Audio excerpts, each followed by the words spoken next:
it almost seemed inevitable that we were going to lose one of our football clubs.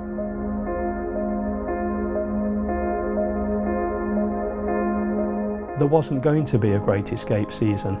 It was the end of the road.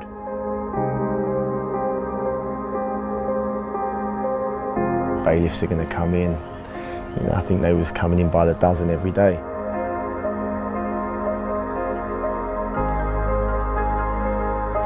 There was a sense that the club is almost dying in front of your eyes.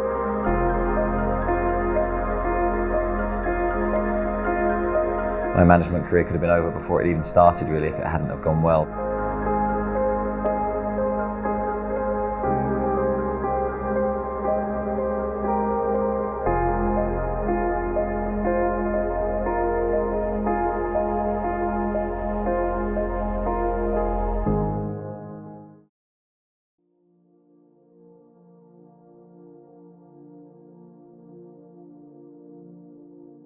Last night, Belvers brought us the breaking news in sport that AFC Bournemouth had lost their fight to avoid going into administration. Belvers, you've been to Dean Court today, of course. What's the latest? Bournemouth at the bottom of League One again tonight, Fred. The club has debts of more than £4 million and is up for sale. But it's not all doom and gloom. There's a positive and optimistic air tonight as former Leeds chairman Gerald Krasner takes control. He's the administrator and believes he can and will find a buyer or buyers who will leave the club debt-free and with a bright future. Initially, he has 8 weeks, but only because under fire chairman Jeff Mostyn invested another six-figure sum of his own money this morning. Without that funding, this club would not have gone beyond Sunday, in my opinion. And next week you could have seen the liquidation and extinction of Bournemouth Football Club. I remember thinking, blimey, this must be serious, when Gerald Krasner, the administrator, was basically handing out his phone number and encouraging us to call him regularly. And I remember at the time there were a couple of people sort of scoffed at that, saying, oh, he's just after publicity, he wants to see his face on the telly, his name in the papers. But then it sort of dawned on us, especially having spoken to him a few times, that he was just desperate to keep this story in the public eye because it was so desperate that he needed people to know about it to then come forward. If they were talking about it, there was a chance that someone might take an interest and come in and help save the club. And I remember that press conference, the really famous one, when there was a little rumour going around, this is it, this is, you know, it's all over. After I did the due diligence, my lawyers, a firm in Reading, telephoned me, who were also, friends. And this is literally verbatim how the conversation went. Jeff, we finished the due diligence. We're sending it over by courier, but this is the headline of the due diligence. Do not speak, just listen for a few minutes. They said, all we want you to do is to get into your car and drive as fast as you can back to Manchester and never ever think of Bournemouth again for the rest of your life. And I said, I'm a fully qualified financial advisor. It is my responsibility to bring financial stability to this football club at long last. And within the space of less than a year, we were in administration. And I remember leaving here one night, 8 o'clock in the evening, something like that. It was still daylight. And there was a couple of blokes outside by the shop with chains. So I've gone over and like, excuse me, can I help you? I know bailiffs were just seizing control of the shop, unpaid bills, etc., etc. I was like, no, well, hang on a second. So I made a call to one of the directors and basically just tried to stop them, putting them on their door handles. He come down, asked what it was, and then paid it off on a credit card, and that was it. We survived another day. But it was pretty much trying to do that every day for months. It was, not good times. Having gone into administration, they got the automatic 10-point penalty, and that effectively saw them relegated. If they hadn't had that penalty, they would still have been in League One that season.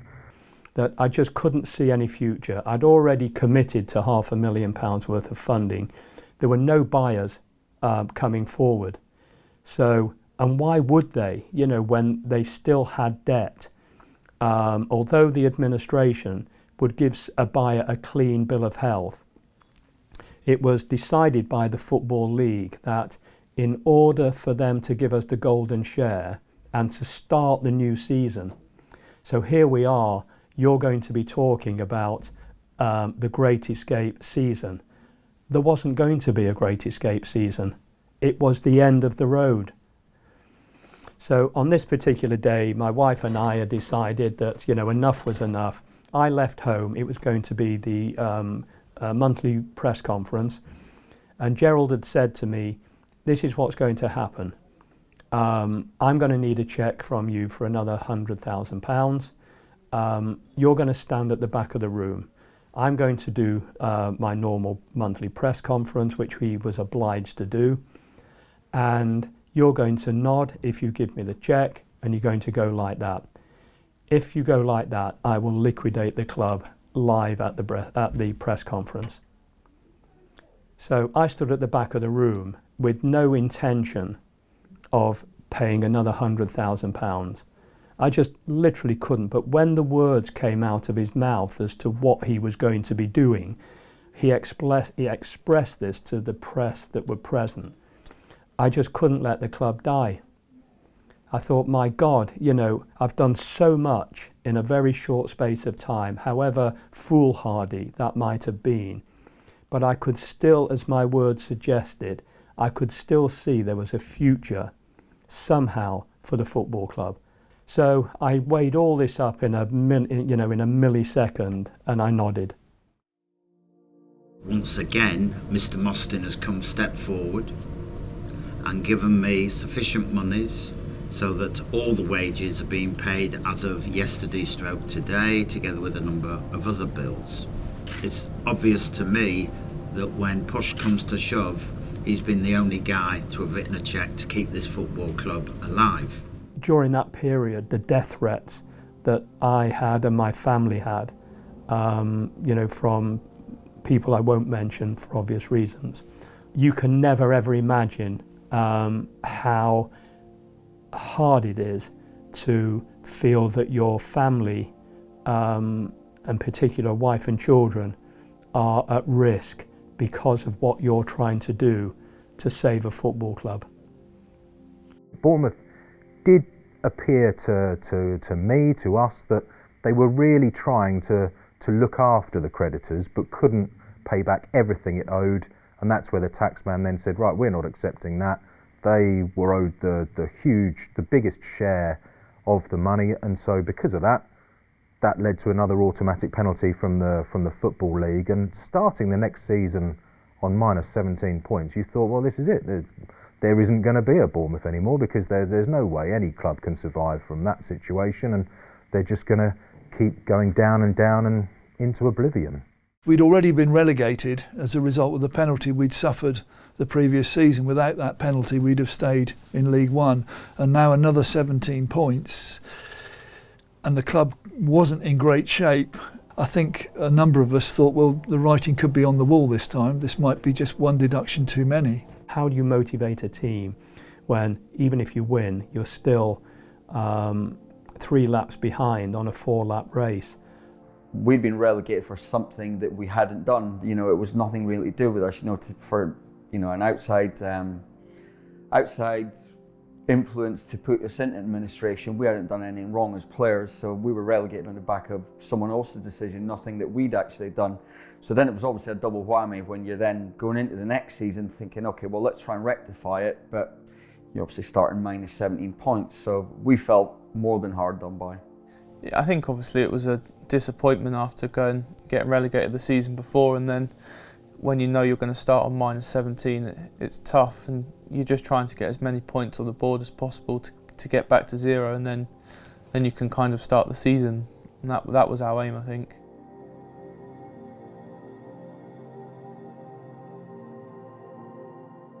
It was difficult from a very early stage. But I think a lot of the lads, like myself, probably expected that we would win games comfortably, with the squad that we had. As a result of not winning the first few games and being in trouble right away, we were on the back foot. Confidence began to, leak. and obviously it took us quite a long time to get going.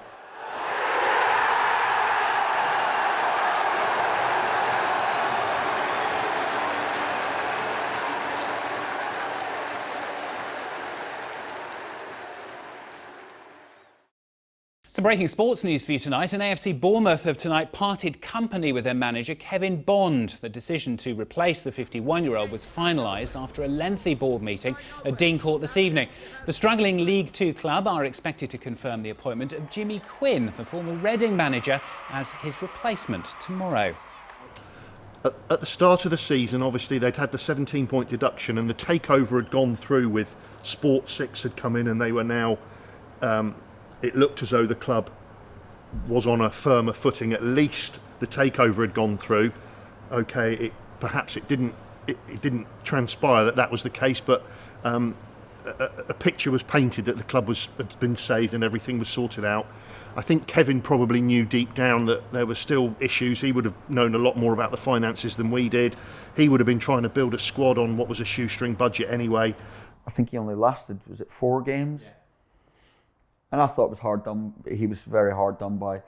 But with the owners that had taken over that summer, it was obvious right away that they wanted their own men in, which is often the case, and I can understand it. But I felt it was harsh from his point of view.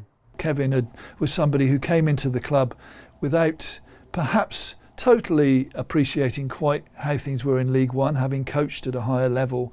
But I thought he'd adapted to it really well during the previous season. And we were very unlucky to get relegated in the end as we did.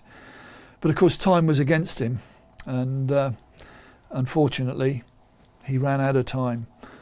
But I thought really highly of Kevin, and I could see a few people outside in the car park there just sort of waiting to perhaps grab him for a word as he left. So we pulled his car up just outside the back entrance to the shop, and I carried out his belongings for him, because I didn't really want him to be seen walking out of the club carrying his belongings in a carrier bag. I didn't think that was fitting for a manager of this club. So I did that, and I've always remained in a close friendship with Kevin ever since, and yeah, he was a good man. He nearly guided the club to the greatest of great escapes last season, but then had to sell key players, and after no wins in their first 4 league games of this campaign, the new owners have shown a ruthless streak. We had to make a decision, and that decision was I couldn't take the risk of leaving it another 4 games, because clearly 8 games would have been disaster. 4 games is tough, but I saw nothing from the last 2 games that gives me any hope that Kevin could turn that team around. In comes former Northern Ireland international Jimmy Quinn, who played for the Cherries between 1991 and 92 and nearly returned as player coach in 97.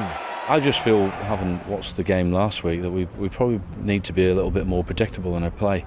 We need to get balls in the box, we need to have take more responsibility, get shots away, go. I've never seen a shot until late on in the game.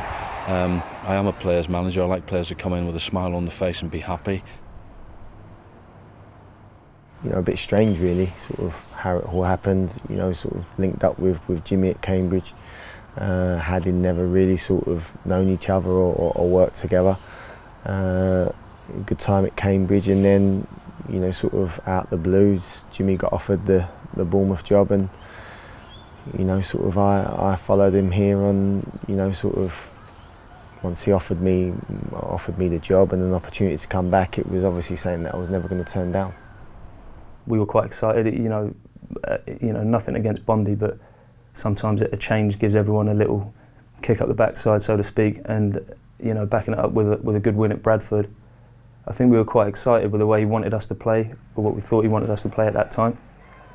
So yeah, we were very much looking forward to playing under Quinny at that point. And Igo's running at the Bradford defence. Igo clips it in, and there's a goal for Bournemouth. It's Danny Hollands, and it has been coming, and a real shock on the cards here at Valley Parade. Bartley's continued his run. He's got Goulding on the far post. Bartley's in the Bradford penalty area. Goulding shot! Oh, what a finish! What a finish by the non-league striker! Corner kick to Bournemouth on the right side. which will be swung in once more with his left foot by the fullback Warren Cummings towards the near post. Header goals and into the back of the net. Brilliant. And it's Jason Pearce with his second goal in Bournemouth colours, and my word is he delighted with that. Jimmy came in and he lifted spirits right away, as most managers do. And we actually gained a couple of good results. I think we played quite well. But as time slid on under Jimmy, he started to change the way he wanted to play very quickly. You know, I think he came in and wanted to play some good-looking football along the deck and all that. And when we lost a couple of games under him, it suddenly went out the window, and it was very the opposite from that. So mixed messages, and people then became out of favour. There was not a great relationship probably between the players and Jimmy, and definitely not between the fans and Jimmy.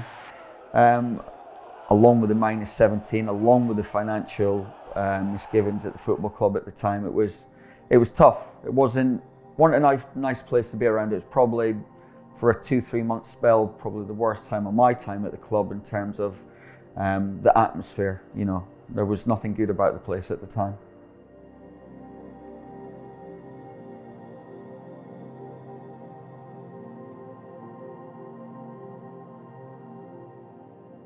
There was a game at Accrington Stanley away, and they lost 3-0, and I could say they went about 3-0 down in 20 or 25 minutes, and the players were getting hammered by the supporters. And bearing in mind that's a long old trek, so there wasn't many of them, and you would hear everything that was said. Exchanges inside the centre circle as Rostin Griffith looks to burst forward. Great ball through from Terry Gordon, and Paul Mullen, cool as you like. I think Accrington was a real shocker.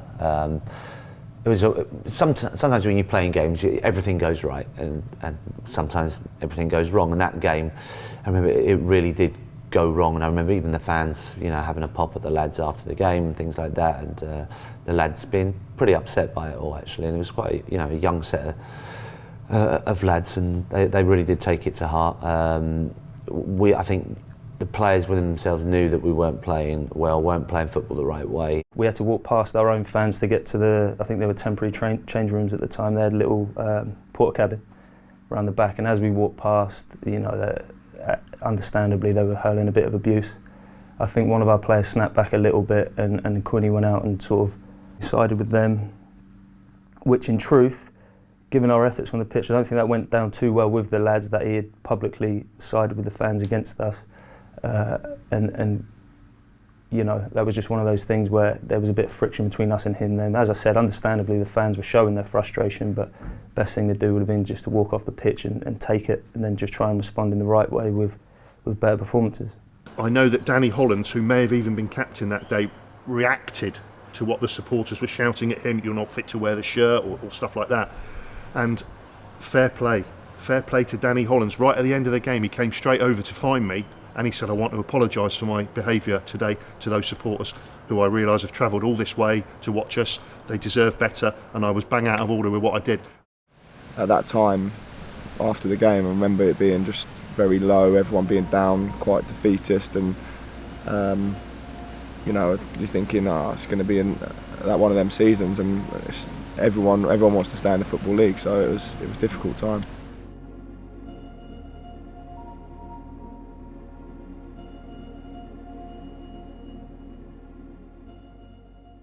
I came to Bournemouth to enjoy my football. I'd had a year at Wolves where I didn't enjoy it at all. I ended up coming back down south. My dad wasn't very well. I had a house in the area and I wanted to enjoy my football, and Bournemouth had a really good reputation for that. And that's what I came for, and it definitely turned from that, and I wasn't enjoying my football at all. Jimmy Quinn was, as I say, very old school, and I was there watching good young players, young kids trying to find their way in the game, and for me, the training wasn't good enough, the way the team played, and I just felt that was the right thing to do. And I remember speaking to my dad at the time, saying, "No, I've had enough." So that was the decision I made, really. And when I spoke to the manager about it, there was no, "Oh, are you sure you want to do that?" It was, "Yeah, okay then," and that was it. And then obviously it all sort of accumulates with that Chester game, and obviously you score that memorable goal. How was that day for you, and how was the build-up for you Tough, yeah. I mean, I was on the bench, so that was, and obviously another reason that always wanted to play. I've never been a player who would settle for that, and so I was, fed up. But real mixed emotions, and obviously, so a lot of people say, okay, well, I'm going to retire at the end of the season. And I always think, well, you don't know how you're going to feel at the end of the season. So for me, it's all about how you feel at the time, and so it was a tough day. I remember, the whole build up to it being really strange. Lots being written about it, and of course the way it then finished, and the way that the club had, were towards me, and they did nice things on the pitch before the game and things like that, and had me a silver platter. It was very, very classy, but really well done. And then of course the game was shocking, 0-0, and then I come on and. Last 20, I had one strike that just went wide, and then of course the last goal in the last minute was fairy tale stuff, and made me very happy, but also sad, thinking maybe I shouldn't have done this. So it was a big moment, obviously for myself, but also for the club.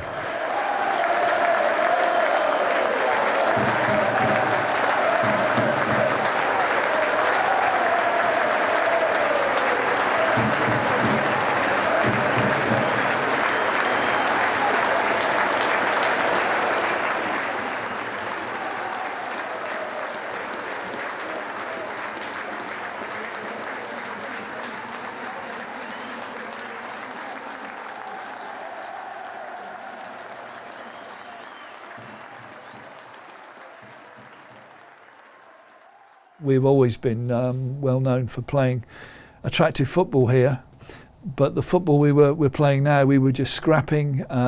We didn't really seem to have a plan. I think players were certainly looking confused as to what they were meant to be doing, and results just spiralled really. And there was a sense that the club is almost dying in front of your eyes because of the situation we were in. I remember the Blythe Spartans game. We drew with them at home in the cup, and then the away game going away. I think the game was live on TV, I think, at the time. The winners get Blackburn on Santander at the time, when that was about, I think it was like $250,000 packet, from Sky or Santander, whoever it was doing the game. So the club would have got some of that. So that would have been massive, huge back then for where we were. Yeah, Sean Cooper gets injured in the first 10 minutes and goes off. Anyway, we all know what happens. They score last kick of the game.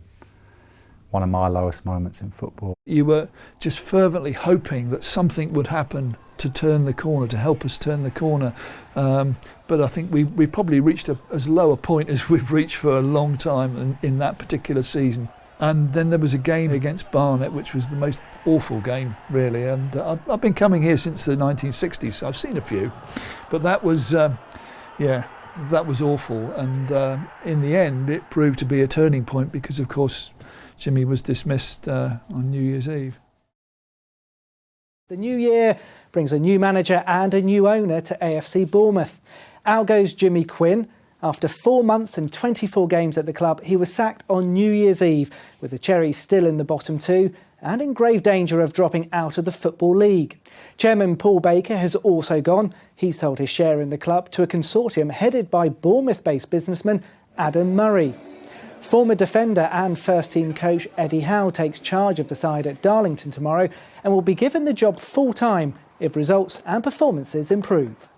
There was a New Year's Eve party, Richard Hughes' house, with friends enjoying the night, and then suddenly get a phone call out of the blue saying, would you take the job? I didn't expect the phone call. I didn't expect anything other than to go into work and be in charge of the Centre of Excellence. So to be asked to take that role was totally unexpected. So much so that I had to really evaluate everything and decide whether I wanted to do it, whether I wanted the pressure and the potential pitfalls of taking that position with the club in that position that they were at the time. It was, as I say, a huge risk. My management career could have been over before it even started, really, if it hadn't have gone well. So, I mean, I sort of hesitant at the start, because I accepted the role, but I didn't really know what what to think, and there's a lot of soul searching really on the back of that phone call to go, right, what am I going to do here? Is this something that I want to take on? The challenge was so big, the risks, if not successful, were so big as well, and ultimately it was a huge call for me to make, but one in the end that I just felt I couldn't turn down. I might never get the chance again, so I decided to grab it with both hands. You know, it was Adam Murray that sort of phoned up Eddie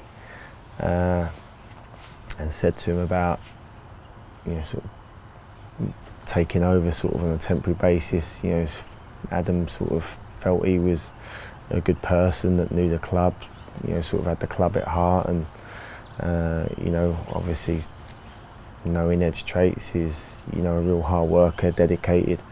He thought he was the person that could maybe sort of change things around, and the right person to lead the team at the time.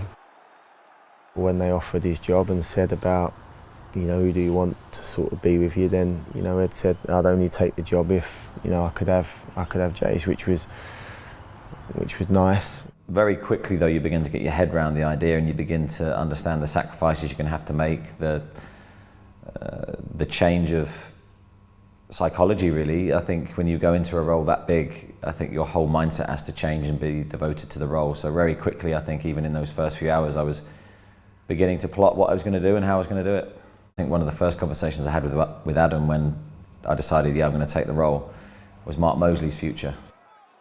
I felt that I'd done quite well, and I thought I was doing enough to hopefully maybe get something till the end of the season, and I hadn't heard anything, and so I asked for my shirts from the kit man, got my shirts, packed my car up because I was staying in digs, and I was driving back down on New Year's Eve, back down to London, back home, thinking, where did this all go wrong? What, you know, I haven't done anything wrong, and it's New Year's Eve, so I went back round my uncle's for a family party, and next thing at Sky Sports News, Jimmy Quinn had got sacked, and then I got a phone call probably about 10:30 on New Year's Eve, and it was the gaffer. He said, "No, I want you to come back down for training." And I was like, yes, like, you know, does this mean, like, you know, we want to keep you to the end of the season? Gaffer got introduced to the players, said what was going on, and then I had to go upstairs and sign some paperwork. So technically, I'm the gaffer's first ever signing. So that is, you know, a good claim to fame there. That, you know, that is, without doubt, I'm his first signing, which he probably won't want to, you know, boast about. It's not that he had any choice. We were under administration, and he couldn't sign anyone else. It's only the fact that I was completely unattached.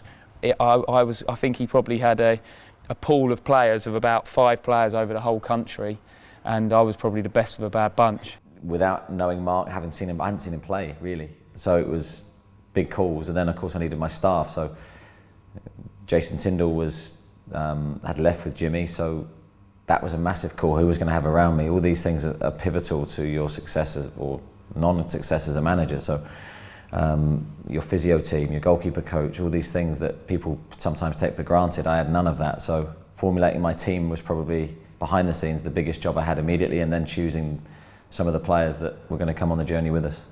Immediately I felt, can I try and get more out of these players than and build their confidence levels in ways that they haven't been before. And I think that was one of my big objectives, was to try and just unite the team and get them playing as a team together again. I had no doubt about the ability of the players. It was just the situation we were in can work one or two ways. The lads may end up using all the financial restrictions and points deductions as an excuse, or it can help unify the team and actually motivate them in ways they never knew possible. So I was certainly going for the latter and trying to bring that them against, or us against the world type feeling.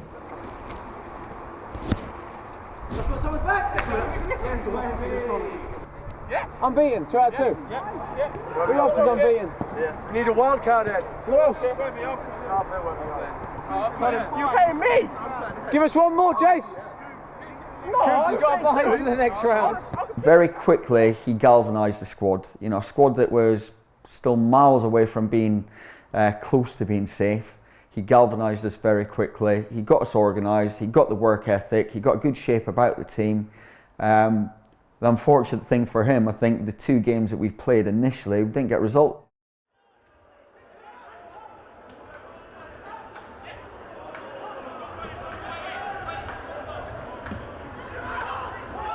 For Sebastian Carroll, a nice ball over the top there from Pittman. It's Marvin Bartley down the right-hand side, pulls it in. Hollands, in at the near post! It's their first real attack of the game, and Bournemouth have scored. 28 minutes gone of the first half, and Eddie Howe's reign has got the perfect start. Foster continues his run, sliding in there. Jason Pearce falls for Abbott, right-footed into the final corner. The Cherries failed to clear, and with 8 minutes left on the clock, Abbott has scored for the home side. Darlington 1, Bournemouth 1. Robert Purdy up against Shran Jalal, right-footed, drags it into the far corner. Jalal is beaten.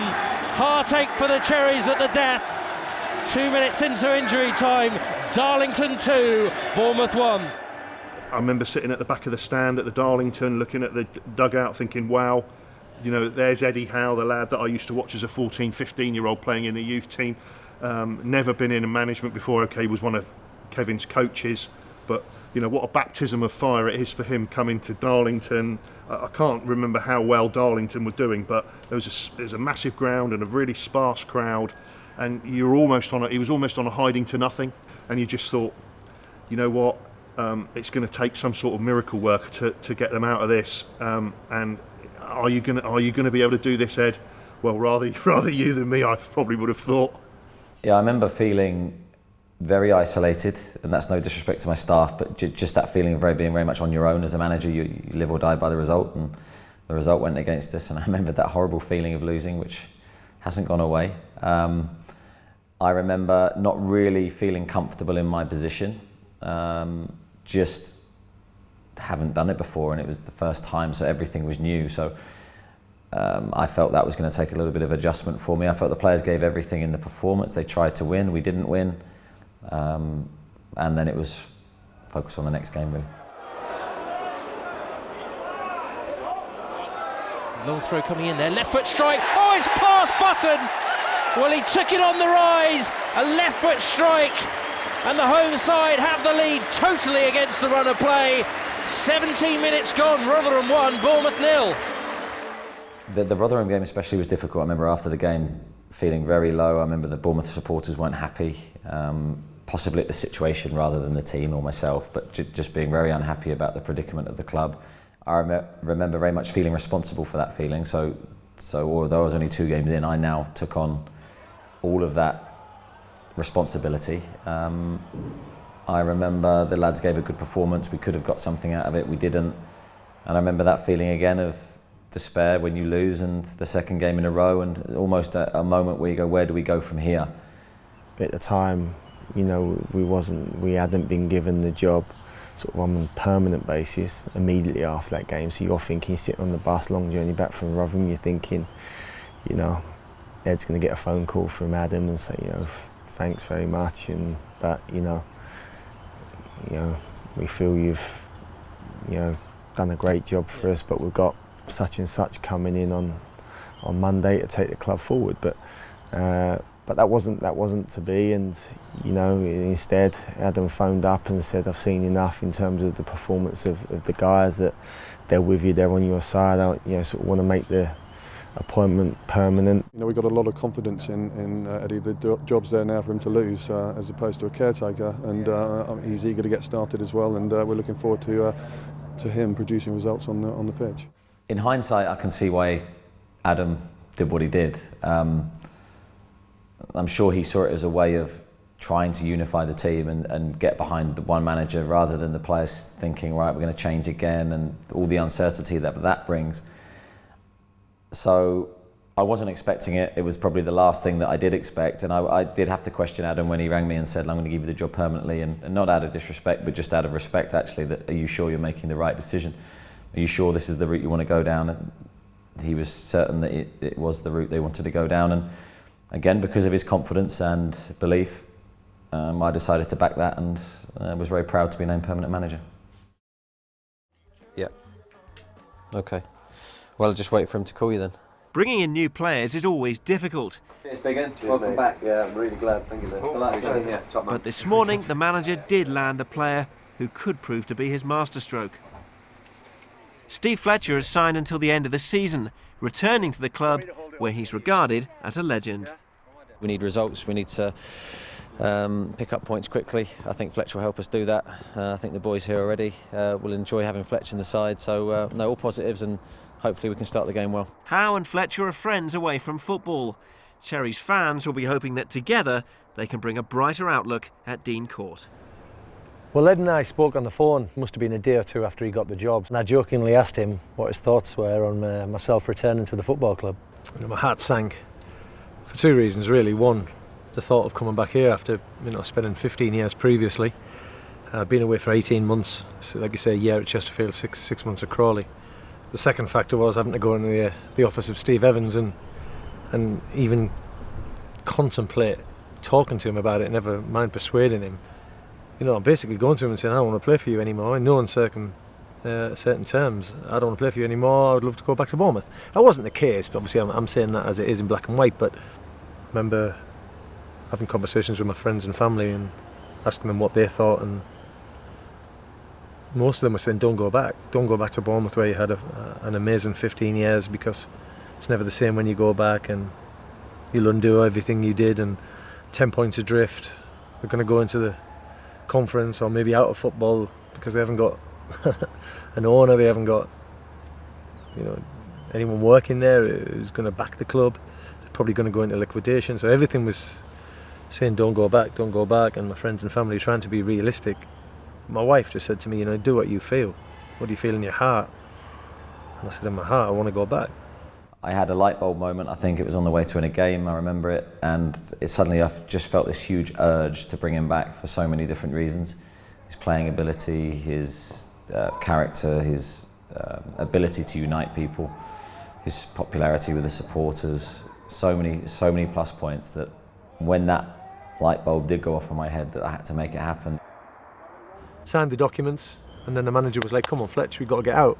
And he was pushing me. I said, well, I've got this hamstring problem, I need a rub on it, and he was getting me off the physio's bench. When I came out, what he'd done is with the players, I was out the tunnel, he'd done a guard of honour, and they're all sat there clapping me out onto the pitch, because we trained on the pitch on the Friday, and it was like, I wasn't expecting it. It was quite funny. Obviously nobody in the stadium. I play acted as if there was, and give everyone a clap and turn round and kissing the badge. But it was quite funny, but it was a poignant moment, because for the manager to do that, he thought about it. Well, it was a masterstroke, the signing of Steve Fletcher, and I'm sure if you put that to Fletcher, he would not want to take the credit himself. But it was an absolute masterstroke, and it was a typical Eddie Howe masterstroke, where he's pulled it from absolutely nowhere to bring back the talismanic striker who was the club's record appearance maker, been through the mill with the club for 10, 15 years, but he came back. And that was the spark. There's no question that him coming back was the shot in the arm that the club needed.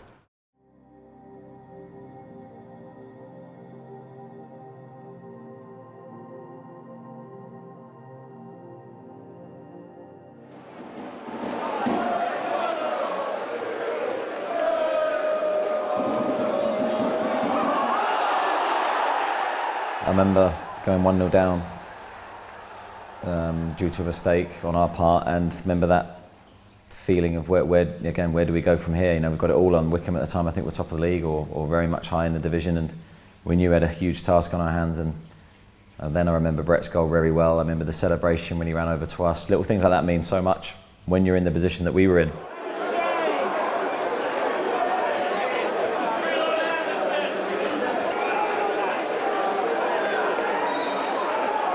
Free kick, Pittman 30 yards out ahead. Oh, terrific! It's a screamer from Brett Pittman into the top corner, and in his first home game in charge, Eddie Howe's Cherries are level. It's an absolute bullet. It's Bournemouth 1, Wickham 1. I remember being stood over it for a long time. I think someone might have been down injured, or there was a sub going on, and I was debating whether to shoot or not, because it was quite far out, and in the end I just thought, I'm just going to hit it, and luckily it went in, so it was a nice feeling for it to go in, and it set us off on the good win. Here comes the corner, and headed into the back of the net, and Jason Pearce has ghosted it on the far post, and they've come from behind here, Bournemouth. It is Cherries 2, Wycombe Wanderers, the leaders 1. And Igo finds the Cherries right winger, running at Woodman. Thompson into the Wycombe box. Thompson's cross has gone all the way in! It's a third goal for Bournemouth, and that cross by Thompson totally deceives Scott Shearer in the Wycombe goal, and the League Two leaders are on the floor here at Dean Court. I think Jason Pearce scored a header, Jake Thompson scored a goal, and yeah, I think it was, in hindsight, you look back and you go very much a turning point. At the time, we didn't quite know what it was going to be, but certainly it was a result we needed at that time. Yeah, we put them to the sword. You know, we were trying to prove ourselves, and again, that for us was probably like, our attitude was, these the big boys, like, come on in, let's have it with you, because we wanted to prove that we were better than them. I just remember the elation after the game to play someone top of the league, and they seem so far in front of you, and you feel like they're going to be so much better than you. But we knew as a group we were like I said, we were a good team. We had good players in our team, and we just needed to show that we had the togetherness. But to get the win was unbelievable. That first game was so important, because if we'd have lost against Wycombe, all the euphoria of Eddie's first game, me coming back, bigger crowd, flat. So all of a sudden that feel around the place just changed.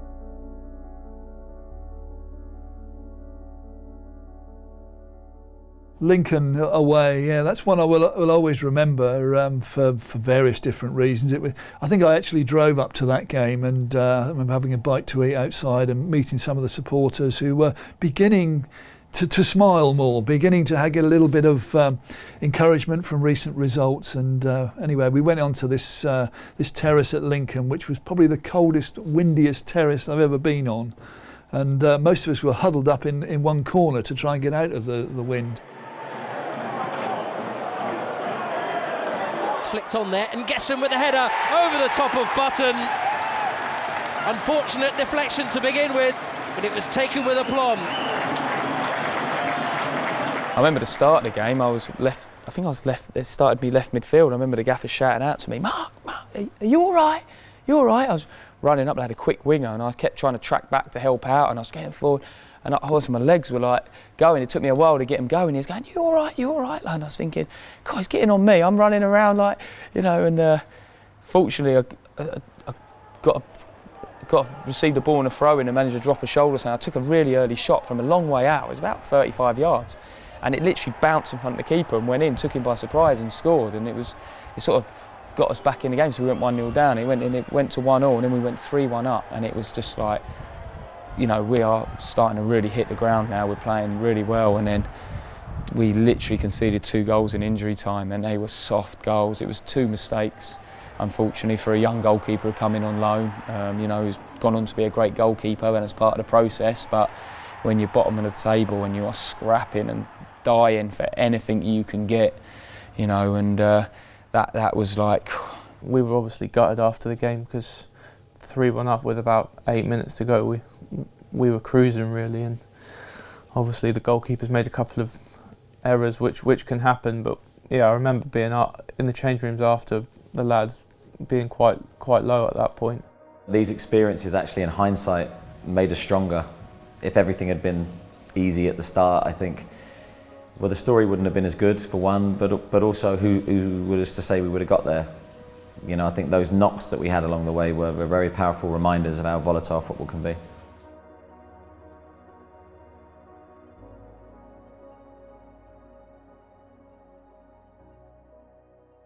I signed on deadline day. It was pretty strange, to be fair. It was literally the last sort of 15 minutes before the window closed.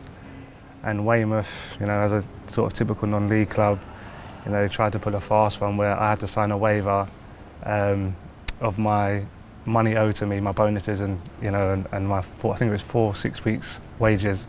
Otherwise, they wouldn't release my registration form. So I remember Neil Vacher coming in and saying, "Look, they've said this. They won't give it until you sign it." So you know, it had to get done to push through. I remember that day clearly. Actually, it was strange because the weather was terrible, and I think they actually granted like an extension on deadline day for like another day for the deals to go through, because people were struggling to get to the clubs and sort of get the paperwork done. But I remember travelling down and the snow was like terrible, like really bad. I was literally doing like 30 the whole way down the motorway, and you know, there was cars like that crashed into Central Reservation. You're just like, it was carnage. But yeah, I remember getting down and then getting it done. Yeah. I remember Anton hurriedly signing some forms at about 2 minutes to 5, the deadline at 5 o'clock, and dashing out from the office to the fax machine, as you had to do in those days, faxing them up to the Football League and the FA so they got them before the 5 o'clock deadline. Those things are always really tense and really sort of stressful affairs, but thankfully we got there because both of them proved to be very influential players in the outcome of the season. Do you know what? Looking back on it now, like at the time, like if anyone else came to me with that scenario of like, should I go? Like you'd probably say no, but like at the time, I just said yes, I want to go. Like, can we get it done? And it happened, and I was like, and people were like, you do realise that, like, you know, I think it was like 10 points adrift at the time, and I was like, I don't care, I just wanted to go. You know, I think them two signings was huge for the football club, and again, we had no money at the time, so to get two players of that quality for next to nothing, you know, without Big Fletch, Anton and Liam Feeney, then there's no way I think we would have stayed up in the division. In January it was snowing a lot. We didn't know if the game was going to be on. You know, the fans were on the pitch helping to clear it off so we could get the game ahead. There was a lot of Saturday, Tuesday games because of the weather. But yeah, you know, it was the situation that we was in. Yes, I've got my my letter of thanks here from Eddie, thanking me for my help in clearing the pitch of snow in time for Saturday's game against Shrewsbury. It was a game we needed to play and to win, and it was your hard work and dedication to the club that made this possible. It was no problem getting people to do that. You only had to put a message out, and there will always be supporters here to help the club in those sort of situations, and it worked. Two on the keeper, comes straight in, right on the top, he's missed it, and into the back of the net! Well, I think Steve Fletcher might try and claim it, but I think it's a Brett Pittman goal, straight in from the corner, and Brett Pittman with his 8th goal of the season. Obviously that was another big win at the time, and that just showed us the fans wanting to get the game on and the lads wanting it to be on, and we just wanted to keep playing. So I think that's a great example of what was going on at the time.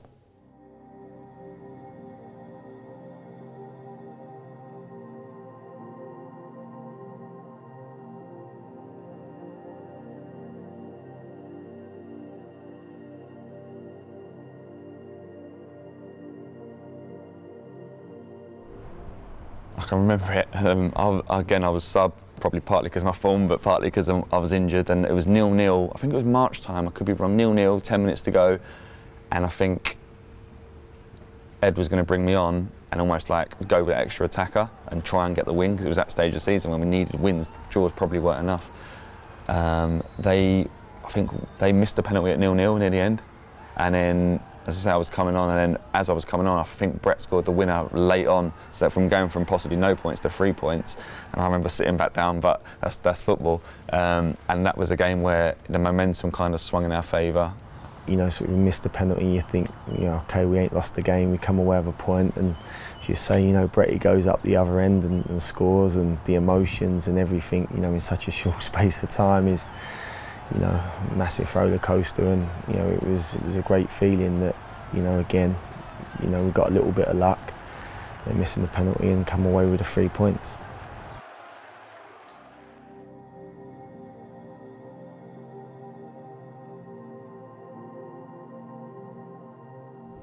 It was, I think it was getting towards the end of the season, it might have been March or something like that, and it was so crucial that they got these 3 points, because they were the momentum was with them, they clawed back the deficit. I think Jason Tindall had to come out of retirement to be named on the bench. You know, we didn't have the numbers, even in training, so I'm having to join in training at times. And obviously I've done enough for Ed to think, well, you know what, you're all right, you could do a job here. So, you know, you're on the bench and doing what you're sort of doing, thinking about the team and sort of the organisation planning, but you don't really think you're going to come on. You're just there sort of if needed in a real sort of emergency situation. I do remember it well. So Ryan Gary kept going down with cramp. It's like, and Ed's looking at me, get ready, you know, you're going on, and I'm like thinking all of a sudden the situation of the game, it was 0-0 at the time, pressure's on, and I was like, no, he'll be alright, you know, leave him on, he'll be alright. He said, no, he has to come off. So we're having this debate for a few minutes. I'm trying to keep him on because I'm thinking, I don't want to go on in this situation. I'm not, you know, I ain't played in such a long time in a competitive environment like that. We still laugh about it now when Ryan Gary got cramp. It's probably the longest warm-up I've ever known. He was warming up for about 10-20 minutes. He probably run more on the warm-up than he did on the pitch. Me and Ed were both saying to him, look, you've got to come in, right? No, he's all right. Like, you've got to come on, Ryan can't move. And he comes on, I'll give Jace, he did set up the goal, it was an assist, but if you look back on it, technically he just booted it out the penalty area like a John Smith's advert. I remember coming on and actually doing all right, and you know, I always say to Ed, I played a big part in him getting his first away win as a manager. So saying obviously he can't take away. JT never lets me forget it, to be honest. He always says, I set you up, you know, your first away win in management, and he never lets me forget that moment. But it was a truly unbelievable scene when you think you've got the assistant manager coming onto the pitch with 20 minutes to go in a game that's 0-0 and it's on a knife edge and we needed the points badly. He then plays this, he calls it a long cultured ball, I call it a long hoof up the pitch.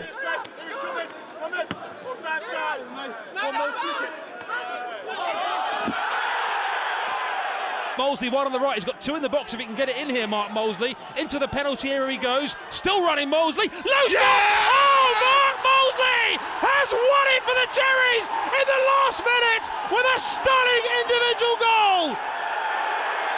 It was a great pass to Mose, and you know, Mose had the easy bit of just, you know, chopping inside 2 or 3 players and, you know, bending in the corner from outside the box. Away in East London on a cold Tuesday night, and Jason obviously had a very well-known assist where he had a great clearance, put a bit of snow on it. It was literally looked like it was heading out the stand, but it sort of just dropped in and then around the halfway line. Someone started wrestling hold of me, and I think that just gets the bit between your teeth a little bit more, because I managed to just shrug him off. Then I just thought, just go for it, you know, and hit it with my left foot, and I went from having nothing left in the legs to total elation. And the crowd that day behind the goal was brilliant. I didn't know what to do. I just held my hand up and running. And then my legs literally just gave way here, and everyone jumped to me. And I think Warren Cummings says to me, I never bothered celebrating goals too much because he's a left back. He ain't going to run out there. And he said, I ran the whole length of the pitch to celebrate that. Like, and that meant a lot to me, you know, like, you know, yeah, we just had a mass bundle. And, you know, we went and dug in. Soft little Bournemouth went out to the East End of London with, you know, half a fit squad and all of that stuff, and we fought till the end.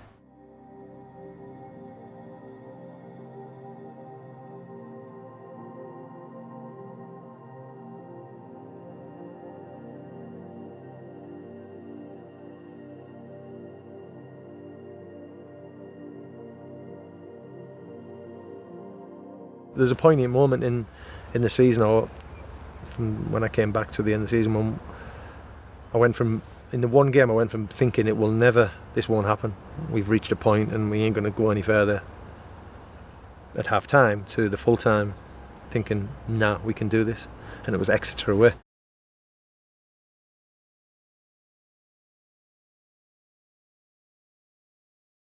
We 1-0 down, we were really poor, gifted them a goal. And they were all over us. They were a good team at the time, they were pushing at the top, and I remember thinking, we've got to a point, I think we were just hovering above the relegation zone, and I thought if we could beat Exeter, you know, it's going to prove that we are capable of getting out of this. And we were 1-0 down, and I thought, nah, well, we're done. There's only a handful of games left. I thought we've pushed it as far as we can go, and maybe just come a bridge too far. I don't think I was too happy at half time, if my memory serves me right, and I think Brett was probably one of the players that was on the end of some words from me. I think I give the ball away for the goal, and I remember Eddie saying at half time, you've got 10 minutes or you're coming off. Goulding lifts it into the penalty area, and it's a mistake, and it's slotted in! Danny Hollands has equalised for Bournemouth!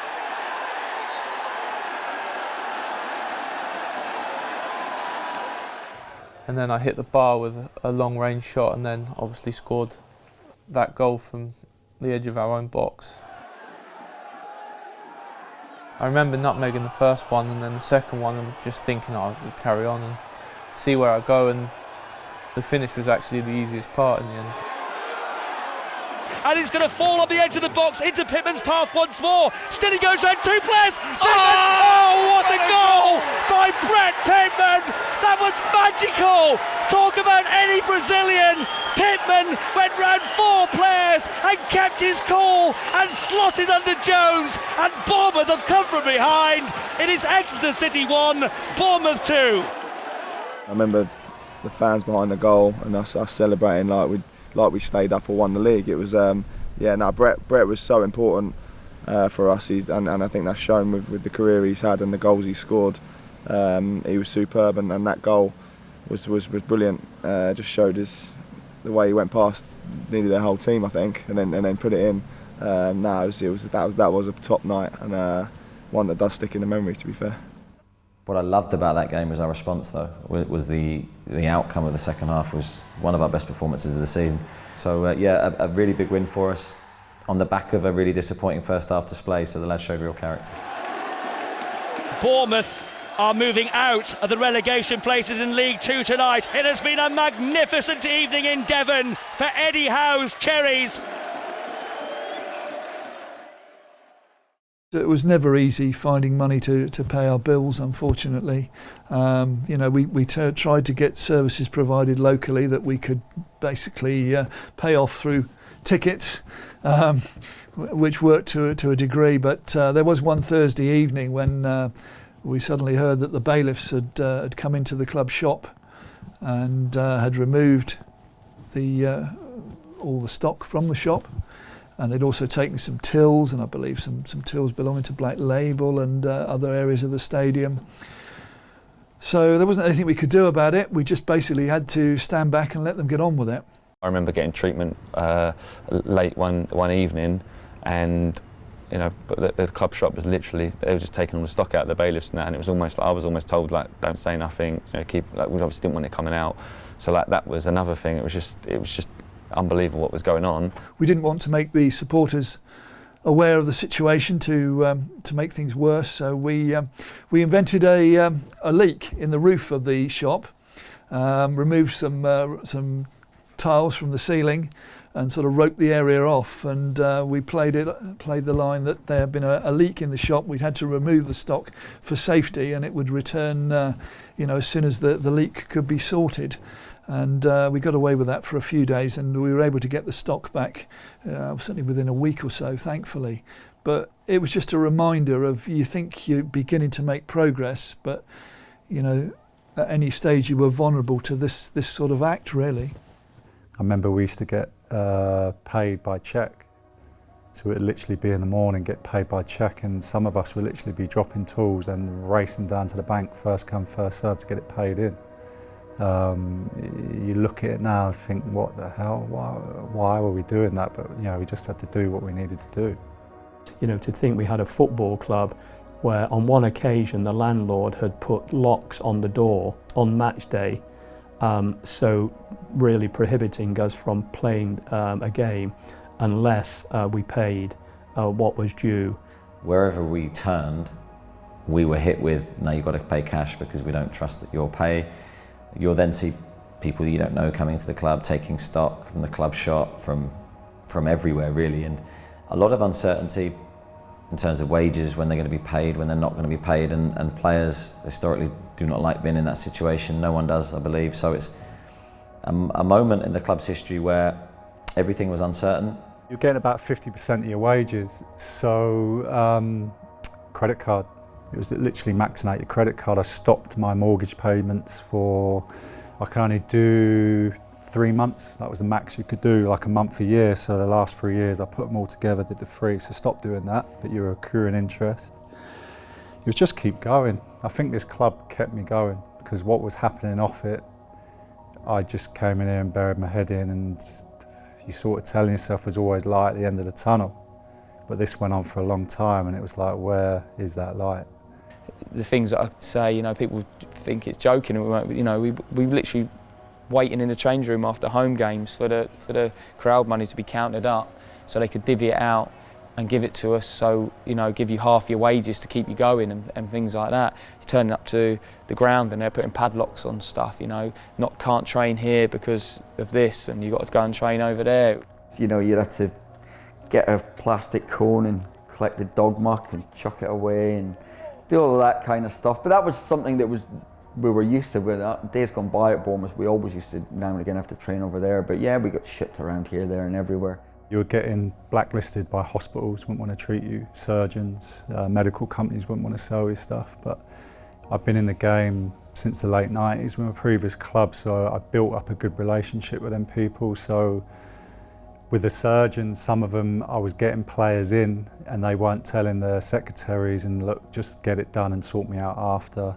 Medical companies, we were doing it, and I would collect fine money, then sometimes I'd just give them a bit of the fine money just to keep them sweet and get stuff going. So when we were winning, it was like just painting over the cracks. It was like disguising it a little bit. Did you as a coaching team have to buy equipment or anything like that at that time? Without making too much of it, yeah, we did. We paid for a few things, just out of the willingness to do well. We wanted to succeed. We wanted to, as I said earlier, fight for the club. We wanted the club to do well. So internally, I think if you do well individually, so you're prepared to pay and put your hand in the pocket for that, then everyone will benefit for the long term. So in several instances where myself, Jason, Neil Moss did that, but it's only through, as I say, the love of the club, really. We had a chance to show on the pitch that the club really did deserve fighting for. Pittman, just a little flick of the ball, hooks up. Again, nice diagonal ball to the back post. Right-footed strike, hit off the post! And what a strike it was from Lee Bradbury! Bournemouth have the lead. You was always aware of the situation, you know, the ramifications of what could happen if we did get relegated to the club. So yeah, no, it was always, you know, in the back of your mind. It was just about getting the next 3 points, and before you knew it, we'd chipped away at it. Gouling's in there too, lays it off. Fletcher, left-footed strike! It's into the back of the net! The Bournemouth fans hail the Messiah, Steve Fletcher! 4 minutes gone of the game, Bournemouth have the lead. I think you have to have that belief, otherwise you wouldn't do it. And we had that belief in our squad for sure. Every point was huge. League position doesn't sort of tell how good you actually are, but you know, it didn't ring true. Then you know, we were a really good team, and when we put it together, we handed out some hidings, you know. Here he is in an attacking prowess down that right-hand side. He's got a little bit of space there to take on Kennedy. Looks up, little step over, and again, this time he's in on his left foot. Will he shoot? Yes, he will. And what a strike it is! His first goal for the Cherries. Liam Feeney cutting it off the right, and a left foot curler, and what a one to remember. You could see that the results with the same group of players, which were bottom of the league, not doing that well, that same group of players, you know, the football we went on to play under the pressure we were was quite formidable under the circumstances, and the cloud which was around the club was quite unbelievable, really.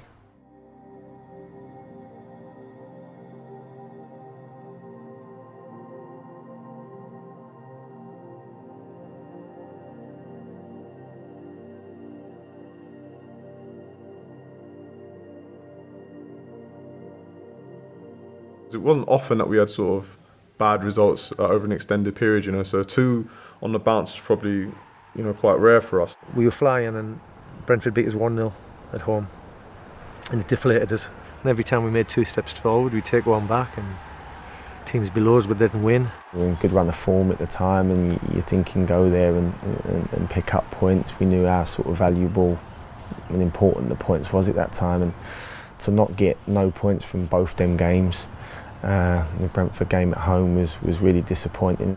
It was crazy, and then all the fans were going, it's going to go down to Grimsby and it's going to go down to Chester, and I'm thinking, nah, we'll have this sorted. But fans once again were right and I was wrong.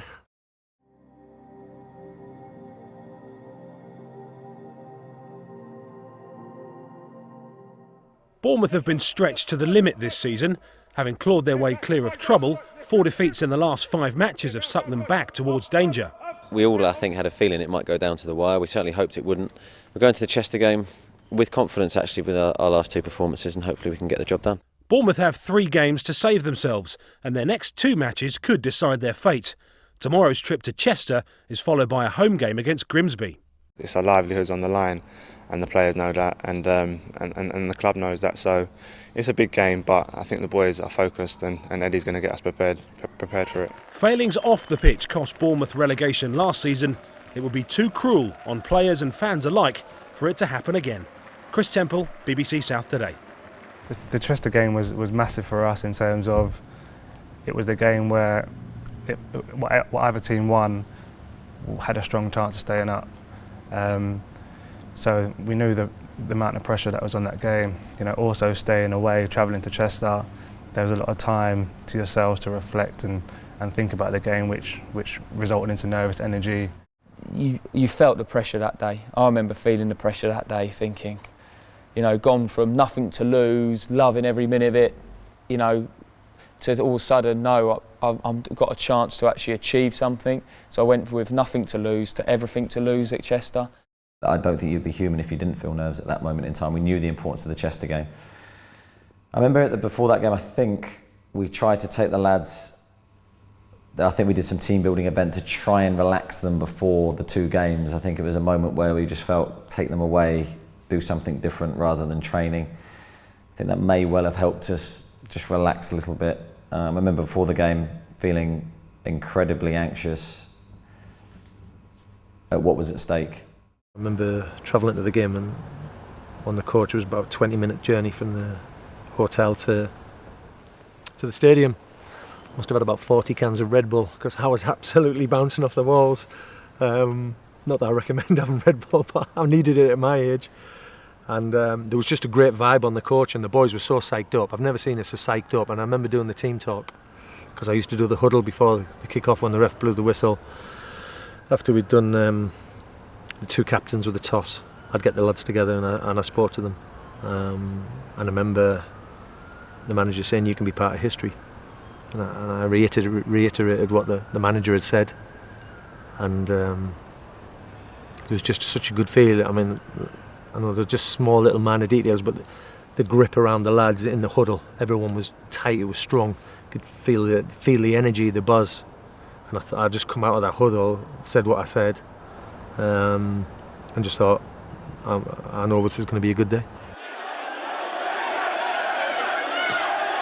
Pittman plays in, and Jason Pearce nods it in, and Bournemouth have the lead inside 2.5 minutes. Pittman fired the free kick in. Jason Pearce tried to get across it and get a touch. They're congratulating Pittman. Whichever the scorer, Bournemouth are ahead. It's Chester 0, Bournemouth 1. To be fair, it's something we actually worked on quite a lot. Eddie always said, try and hit the back post, and luckily that day, I think it clipped the back post and went in. Sometimes when you go up early and you're holding on, you're trying to hold on to a lead, you can become very cautious, very safe, and sit back as a result. But like I said, I thought we managed the occasion well. We used the ball well. I thought everybody, as they did that season, they all worked very hard, and I thought we showed real composure and quality at times to manage the scenario. Pittman left-hand side, lots of space again for Liam Feeney. Over on the right, he's got Robinson joining him on the edge of the area. Feeney round the outside, Losa, Spencer, and tapped in! Anton Robinson has his first Bournemouth goal, and what a moment to pick it! He surely sealed the points here at the Diva Stadium. I'm not really known for my goal-scoring attributes, but yeah, to score a vital goal in a club that I really care for it will always, be with me. It was right in front of the travelling fans, and it was just amazing to see their passion, how much it meant to them, how much it meant to us, and to just share that moment that we're nearly there. Yeah, it was a great feeling. Obviously the fans played a massive part getting us over the line because, like you say, it was difficult times for the club, but they still showed up in the numbers and backed us when we needed them. So it was, yeah, so I'm glad we sort of did it, and they were a big part of it also. To take that game and have our own fate in our own hands going into the Grimsby game was our main focus, and we would have bite your hand off at that when I first joined. So it was a great feeling to get that win over the line. We knew we'd given ourselves a chance, whereas if the result had gone against us at Chester, we knew that we might not get that opportunity. At least we had a chance. It was in our own hands to finish the job. And let's now join Tony Husband, who's in Bournemouth tonight. Great hopes then that it could be scenes of jubilation tomorrow, Tony. You would think so, Sally, definitely. They're building up for what will be a big weekend for them. 9,500 people are going to be inside Dean Court, a packed house for their final home game of the season here against Grimsby. A win for the Cherries would complete a remarkable comeback for a side that, as you mentioned, started the season on minus 17 points. They'll also be keeping an eye on Chester's performance up the road at Aldershot. Aldershot could do the Cherries a favour or two there, but do the action on the pitch here in front of a packed house, and Eddie Howe will have completed quite a transformation. 10 wins since he took the Bournemouth job at the start of the year, and he feels the fans in these seats tomorrow can play a big part. We've got to use them to our advantage. We've got to try and get on top early, try and get the crowd with us. I think that's going to be crucial. And it's important the crowd stick with us no matter what happens, whether we start well or start badly. We need that support, and then we need them to stay with us throughout the whole 90 minutes.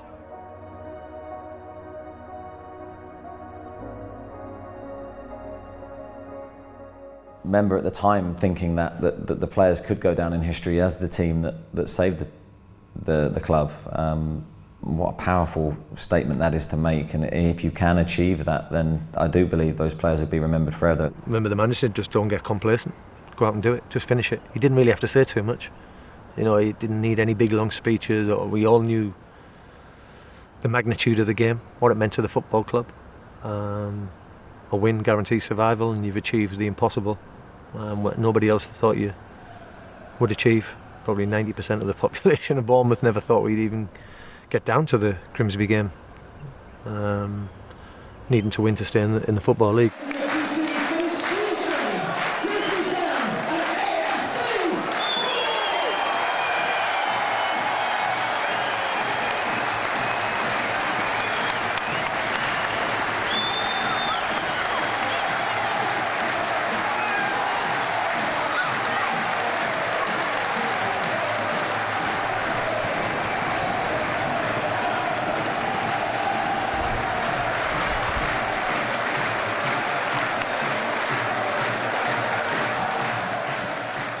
Everyone was here to, when I first come in, it was like 3,000-4,000. Now all of a sudden it was packed to the rafters, balloons, and everyone was coming here to probably, if we won, to celebrate.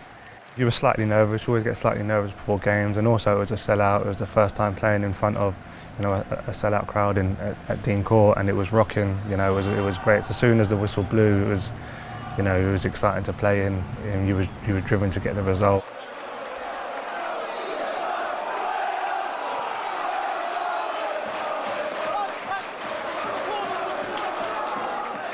Into the Grimsby penalty area. Fletcher seemed to be held. Ball up in the air. Henderson flapped at the ball, and the shot will come in and hit the post and go away to safety.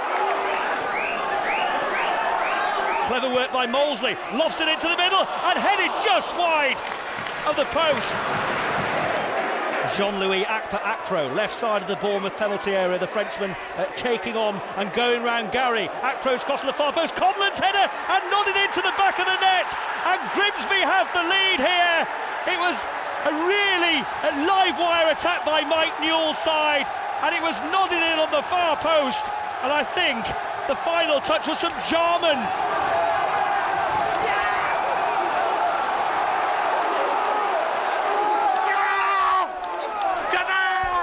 We got sucker punched with a cross at the back stick. So we came in at half time, and I was like, wow, please don't tell me we've come this far. I'm just going to throw it all the way at the last hurdle. And the manager was like, once again, just calmest man in the building. We're all bouncing off the walls again, and he's just putting things on a level. And he said, go out, get the next goal is going to be huge. Go out there, just show me exactly what you've shown me for the last 17, 18 games. Obviously a huge disappointment going 1-0 down, but probably it's par for the course for us. We do tend to make things difficult for ourselves. There was no major panic. We knew we were a fit team. We knew we had a chance in the second half. But certainly it wasn't ideal to go in 1-0 down.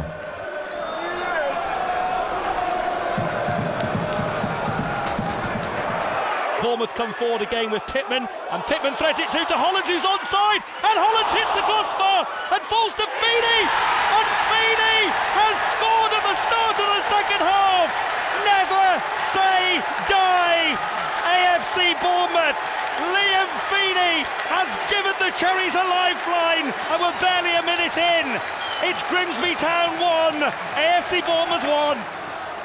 Danny rode a couple of tackles or bundled his sort of way through, and he like almost toe punted it, and it come off the bar, and I just remember it bouncing down to me, and the goal was gaping at the time, and I just thought, but I could see the keeper was coming back, and I just thought, just keep it down, just keep it down. And I sort of just almost dug it right into the ground to overcompensate, and I think the keeper's obviously come back around, missed it, and it's gone in. And Liam Feeney took it away on the half volley, not an easy finish. You know, he had a lot of time to think about it. A couple of seconds, which is a long time in football to think about it. He just had to hit the target. But, you know, half volley is not easy, and squirmed it in the corner, and a little bit of a pitch invasion. And from that moment, I just thought, nah, that's it, we're going to beat him. Just the biggest relief, and like sort of let go of emotion, because all the fans went mad, and everyone was sort of, I remember celebrating and getting dragged back to the halfway line because we were going to get another one. But at the time, it was just a sort of surreal feeling. And they looked deflated, and we were on the up. And I just thought it's a matter of time. But I think because we scored so early in the second half, I was thinking, come on, we're going to get another 2 or 3 within the next 10 or 15 minutes. And it didn't happen. And then a few nerves creep in, and then they have a couple of half chances, and you're thinking, oh my goodness, please don't tell me we're not going to do it.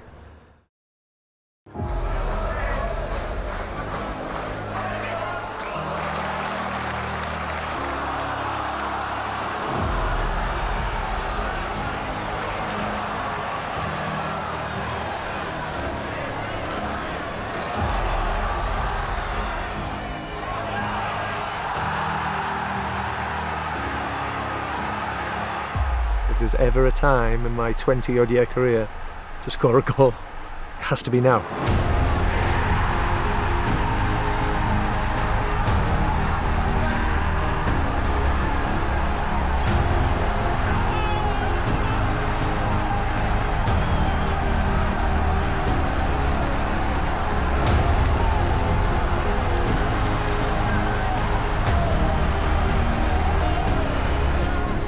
When we scored the second goal, I didn't actually know who scored it at the time. And it was only when I saw him wheeling away, when the shirt came off around his head, that I went, yeah, of course, Fletcher's the guy that was going to score. Wiggins will lift it to the far post. Oh, Mosley's pushed in the back. Has to be a penalty. Shot comes in on yes! Legend! It's Fletcher! And has Steve Fletcher grabbed the fairy tale for Bournemouth and possibly kept Bournemouth in the Football League?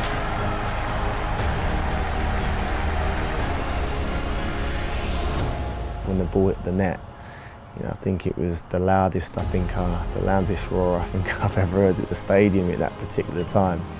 And obviously the celebrations and the emotions of everybody, the fans, the players, the staff, everybody connected with the football club was incredible. Biggins was very lucky that I made that great run into the box. You know, played it, won it, played it wide, carried on in the box, and then almost got pushed and swan dived to the floor, and it landed, literally bounced up to Fletch. When he smashed it in, oh my God, what a feeling. I just thought, this is my moment. Remember the cross came in, Matt Mosley got beat in the air, and he always reminds me, if he hadn't lost that header, the ball wouldn't have fell to me the way it did. And I remember chesting it down. I knew there wasn't too many people around me, and I just thought I'd have a decent touch. And then when it fell nicely, bounced and I hit it on the volley, I was just thinking, please just hit the target. And caught it so sweetly. And when it hit the roof of the net, probably the best feeling I've ever had in my life, never mind in football. And I remember just running down the side with my shirt off. I got halfway down to the tunnel and I was out of breath, and I could see the boys chasing me down. That's when I just jumped in the air and stood there, and all the boys jumped on my back, and got untold amount of pictures and video footage of that day from every angle, and you know, I still look back at it now, and you know, it gives me a buzz. It gives me goosebumps on the back of my neck every time I watch it. Doesn't matter how many times I watch that over and over again, or I just get this overwhelming, you know, hairs on the back of the neck standing up moment, and I think it was written in the stars for me to maybe get that goal. I've got to admit, I was crying. There's no denying it. It was one hell of a moment, like to know that we've done it. Despite everything that was chucked at us, we've done it.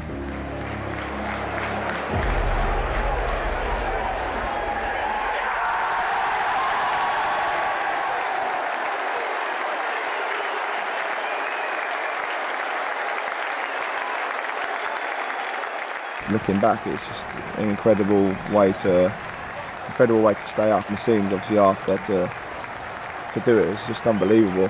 To be fair, it's one of the best moments in my career. Still now. I felt really emotional. I felt like all that work had come to a head.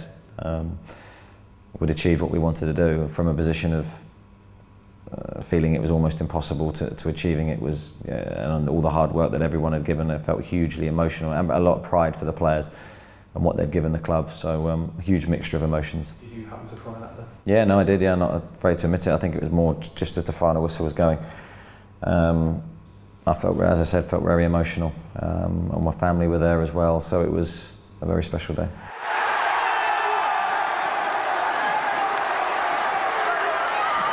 You know, you work so hard for one specific target, and as soon as that whistle goes and you've actually reached it, you know, and the fans come on the pitch, it's euphoria, and you rarely get them moments in your life. And yeah, no, it's one of them moments that will definitely stick with me. I remember literally almost dying on my feet over the far side. I ended up literally on the right touchline, and to get back into the change room was over there, and I literally, it's the hottest day, I couldn't breathe, and I literally collapsed.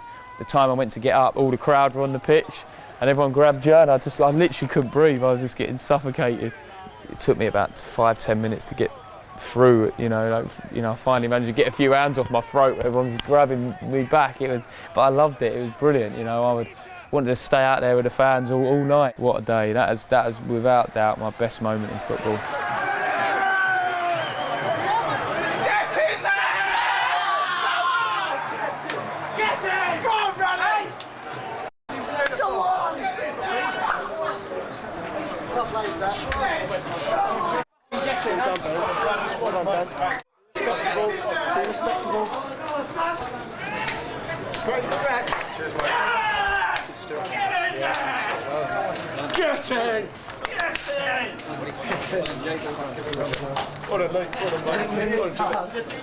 Get in there, Rizzo!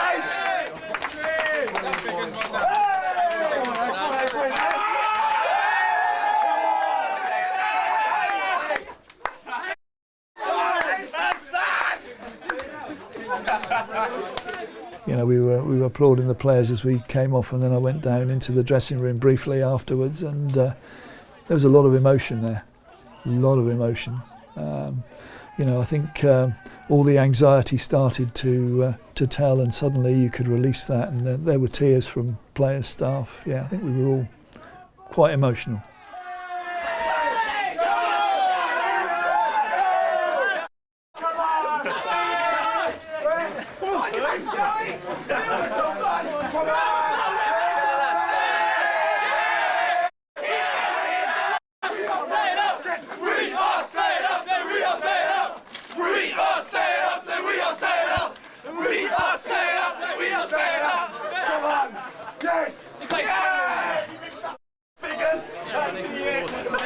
Best volleyer at the club still. Oh, that's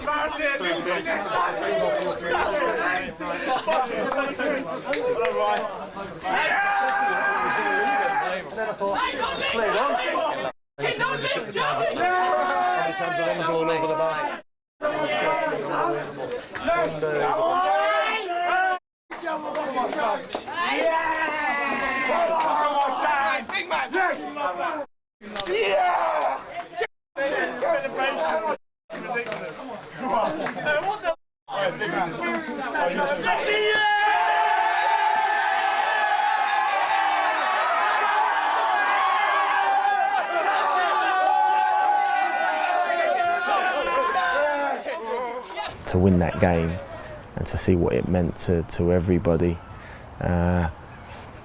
off the back of everything that had happened. You know, we'd achieved what probably the majority of people thought wouldn't have been possible. It's great to be part of that team and the memory that people remember you being part of that team to stay up in the league, and I'm grateful that I was given the chance by Bournemouth, to be honest. I just wanted to say thanks to three people. Mike has been fantastic all season, and I think you'll all appreciate the work he's done. Yeah. He's been absolutely brilliant. Round of applause for Mike.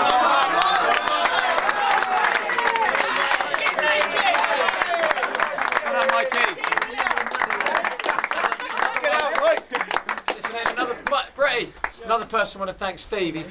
He's in every day with you injured guys. He's in every single day of the year. Happy and smiling every single day. But we couldn't have a football club without someone like Steve. Fantastic. Listen in.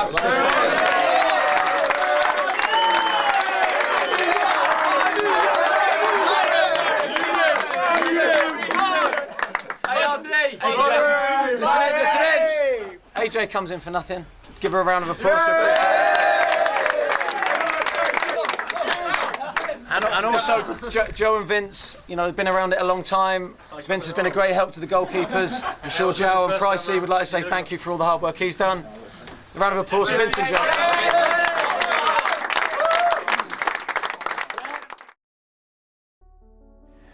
Yeah, I think it's important that the club respect their history and the players that come in and new to the football club understand what the club's been through. I think there's a balance because it is always about the future and it's about the next season, the next game, but I do think it's very important that we respect the ethics of that team, which were hard work, character, and the ability to bounce back from disappointments, and we try and keep that as a hallmark of our teams ever since. There was a hell of a lot of lows in my football career, probably a hell of a lot more lows, but that high was worth every low that I've ever had in football. It was a big achievement for us and something that all the staff and the lads are very proud of, I'm sure. When you look back and look at it from start to finish, what an achievement it actually is to start minus 17 and, you know, on your third manager of the same season, stay in the league after you looked well out of it. Yeah, it is a great achievement. It was remarkable, it was a fairy tale, it was all of the adjectives you want to use to describe it. Absolutely incredible, isn't it, really, when you think about it? I mean, to say it's a fairy tale, I think it's beyond that. That was really what we wanted to achieve, to be in a position, you know, where we could leave a football club in this town that was solvent and able to hold its own at a reasonably high level in the Football League. Beyond that, you know, there was no thought of this. No, impossible. What a lovely dream.